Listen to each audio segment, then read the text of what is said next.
वरणगावकरांसाठी वरणगावकरांच्या हितासाठी आज भुसावळच्या प्रभारी नगराध्यक्षा श्रीमती शैलजाताई पुरुषोत्तम नारखेडे यांची भेट घेण्यासाठी आम्ही सर्व जनसेवक तिथे आले. ताईंना भेटलो. आताच ताईंना निवेदन दिलं की आमच्या वरणगावचे नागरिक जे आहे ते महसूलचे कामं असो किंवा रेल्वेनं असो, गुढी प्रवासाचा असो, भुसावळ तालुक्याचं गाव असल्यामुळे वरणगावहून भुसावळला येतात आणि भुसावळहून वरणगावकडे जातात.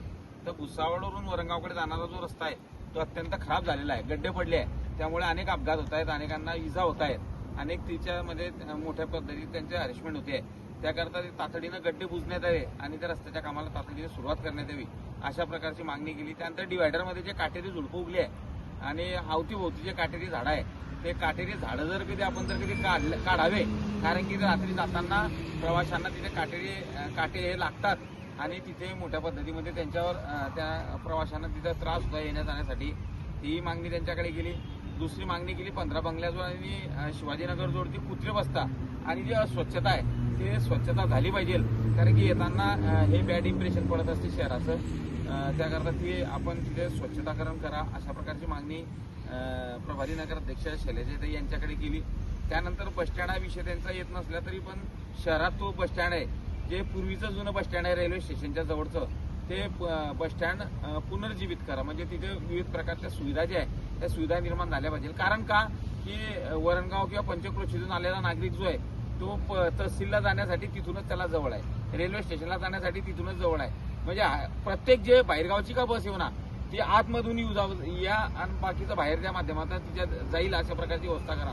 म्हणजे आमच्या वरणगावचा नागरिक त्या बसमध्ये बसल्यानंतर तो तिथे उतरला गेला पाहिजे. तो जर डायरेक्ट नाटा कॉलेजला आला तर नाटा कॉलेजपासून आतमध्ये जायला त्याला भरपूर काही अडचणी येतील. त्यासाठी सुद्धा त्यांना विनंती केली त्यांना की तोही प्रश्न इष्टदेपोशी बोलून तुम्ही मार्गी करावा. त्यानंतर सर्वात महत्वाचं म्हणजे भुसावळ जिल्हा झाला पाहिजे अशा प्रकारचा ठराव आम्ही वरणगाव नगरपालिकेने केला, बाकीच्या ग्रामपंचायतींनी केलेला आहे पूर्वी. आपणही भुसावळ नगर परिषदेचा ठराव घ्यावा किंवा भुसावळ हा जिल्हा झाला पाहिजे. जिल्हा जर कधी झाला तर नक्कीच जळगावला जाण्याची आवश्यकता पडणार नाही. जिल्ह्याच्या सुविधा ज्या आहेत त्या आपल्या भुसावळमध्येच्या माध्यमातून येतील अशा प्रकारची मागणी आम्ही नगराध्यक्ष मॅडम यांच्याकडे केली. आणि मला आशा आहे की नगराध्यक्ष काम करणारे असल्यामुळे त्या तातडीनं गड्डे बुजण्याला सुरुवात करतील. आणि त्यांनी सांगितलं की मी तातडीनं जी मी माझ्या नगरपालिकेच्या माध्यमातून जो रस्ता तो त्याच्या रस्त्याच्या कामालाही मी तिथे सुरुवात करते, काटे वगैरे काढून देते, बसस्टँडचा विषय तुमचा जो आहे तो मार्गी लावण्याचा प्रयत्न करते आणि जिल्हा निर्मितीचा जो काय विषय आहे तो नगरपालिकेच्या नगरसेवकांकडे ठेवतील. पण मला आशा आहे की शैलजाताई या ज्या वरणगावकरांच्या ज्या समस्या आहेत त्या समस्या तातडीनं मार्गी काढतील.